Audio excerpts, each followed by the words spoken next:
तो आप अपना एटीट्यूड बनाइए, है ना। और फिर यार ख़ास तौर पे ये जो उलमा की जो जमात है ना, इसको तो बहरहाल इसका अपना एक एटीट्यूड इसी जमात पे हकीकत में जचता है। हकीकत में जो ना एटीट्यूड होता है ना, जो इज्जत होती है, जो वक़ार होता है ना, ये जो इज्जत नफ्स है ना, ये एक आलिम पे ही जचती है। अगर आलिम के पास एटीट्यूड नहीं, फिर दुनिया में किसके पास एटीट्यूड होगा यार, है ना। जितने मैं कहता हूँ जितनी किस्म के वक़ार, इज्जतें और एहतराम हो सकता है, हर एक एहतराम का मुस्तहिक आलिम दीन है।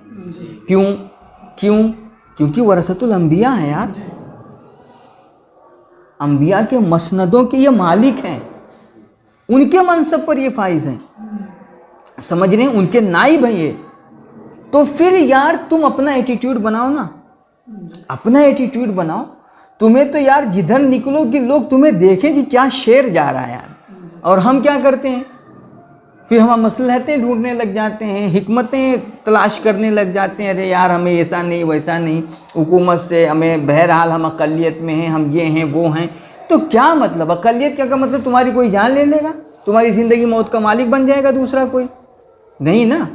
तो हमें अपना एक वक़ार। और दूसरी बात देखो, आज आप एक बहुत बड़े आलिम गुज़रे हैं, मुबल्लिग़ इस्लाम अल्लामा अब्दुल अलीम मेरठी अलैहिर्रहमान। भाई साहब, जो उलमा की एक आलिमाना जो एक शान होती है, जो एक वक़ार होता है, जो एक रोब होता है, जो उनका एक दबदबा होता है, हकीकत में ये उनकी ज़िंदगी में मिलता है। आज जब कोई वज़ीर मुशीर निकलता है ना, कोई वक्त का पीएम निकले, तो कैसे उसके अगल बगल 2-2 4-4 बॉडीगार्ड दौड़ रहे होते हैं, कोई आगे दौड़ रहा, पीछे, अगल बगल, है ना, सिक्योरिटी लगी रहती है, चारों एक फ़ौज होती है, हटो भागो का एक माहौल होता है, समझ रहे हैं। ये इज़्ज़त अल्लाह रब्बुल इज़्ज़त ने उनको अता की थी, और यही एक आलिम की हकीकत में इज़्ज़त है। मगर हमारे आज हमने खुद अपने पैरों पे वो कुल्हाड़ी मार ली है। क्यों? हम तो एक चाय पे बिक जाते हैं, है ना, चाय पे हम बिक जाते हैं भैया, ये हकीकत है। आप जाइए, जो आइम्मा का जो एक मकाम था ना, ये आइम्मा क्यों बेइज्जत हुए हैं, उलमा की हैसियत क्यों नहीं रह गई है, ये क्यों बेऔकात हो गए? क्योंकि जब हम, अल्लाह माफ़ करे, सब ऐसे नहीं होते हैं इल्ला माशाअल्लाह की, मगर अक्सर जो छोटे छोटे मस्जिदों के और मदरसों के जो होते हैं ना मौलमीन और इमाम, उनका यही मामला होता है यार कि यार बस किसी ने चाय पिला दिया तो बस उसी के हो गए। एक इंतज़ार होता है कि अभी असर के बाद निकलेंगे तो कोई पान खिला देगा, कोई चाय पिला देगा। यार ये क्या 4-5 रुपए में अपनी इज्जत क्यों जो है नीलाम कर रहे हो, है ना यार। अगर तुम्हारी किस्मत में अल्लाह ने चाय पीना आज के दिन लिख दिया है ना, तो वो चाय तुमसे कोई छीन नहीं सकता, वो चाय तुम्हें मिल कर के रहेगी। अब ये तुम पर डिपेंड करता है कि तुम वो चाय इज्जत से, एटीट्यूड के साथ हासिल करते हो या रो गिड़गिड़ा करके, चापलूसियाँ करके हासिल करते हो।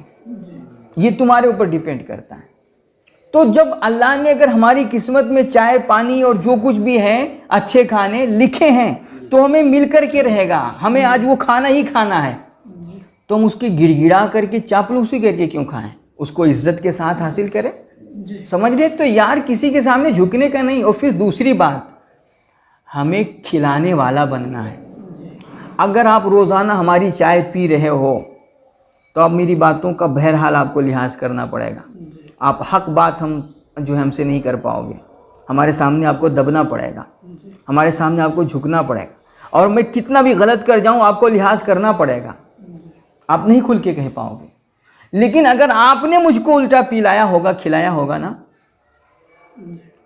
तो आप जब डट करके कोई हक बात बोलोगे ना, तो मुझे मानना पड़ेगा, क्योंकि मैंने आपका खाया है। आज जो हमारे अंदर हक गोई नहीं रह गई, समझ रहे हैं, हम जो है डट करके हक का मुकाबला नहीं कर पाते हैं, हम किसी को मना, या हमारी बातों का असर नहीं होता है लोगों पर। उसकी वजह यही है कि हम खाने वाले बन गए हैं, हम बोझ बन गए हैं लोगों पर, और हम लेते रहते हैं, सिर्फ देते कुछ नहीं है, देते कुछ नहीं है। इसलिए तो ये जो हम लोग निकल करके ना मस्जिदों से, मदरसों से, जो आवाम के जो एक मुहताज से बन जाते हैं ना, और अपना समझते हैं कि बस इन्हीं से हमने किसी तरह जो है लेना देना है अपना, नहीं, ये बहुत गंदी सोच है यार। आपके पास थोड़ी सी ये याद रखें, बहुत मतलब अल्लाह का बेपनाह ये फजल है कि उसने हमें अपने दीन के लिए चुना है, अपने दीन की खिदमत के लिए। भाई साहब, आज की छोटी मोटी कंपनी का चपरासी भी ना किसी को भाव नहीं देता है। भाई मैं फुला कंपनी में काम करता हूँ, अगरचे वो जा करके लोगों के जूते ही क्यों ना सीधा करता हो, वहाँ पर चाय ही क्यों ना पिलाता हो, ला करके पानी क्यों ना देता हो, वो करता है चपरासी की नौकरी, मगर एटीट्यूड देखिए उसका, हाँ, अकड़ के रहता है। भाई साहब, जल्दी किसी को भाव नहीं देता है वो। यार तुम्हें तो अल्लाह ने अपने घर की नौकरी दी है, अपने रसूल के घर का खादिम बनाया है, तुम्हारा कोई एटीट्यूड नहीं। अपने रसूल की मसनद अता की है यार, कितना बड़ा मकाम चाहिए आपको, तो आपका कोई एटीट्यूड नहीं है, आपकी कोई इज्जत नहीं है। भाई साहब, अपनी इज्जतें बनाइए, अपना वकार मत मजरू कीजिए।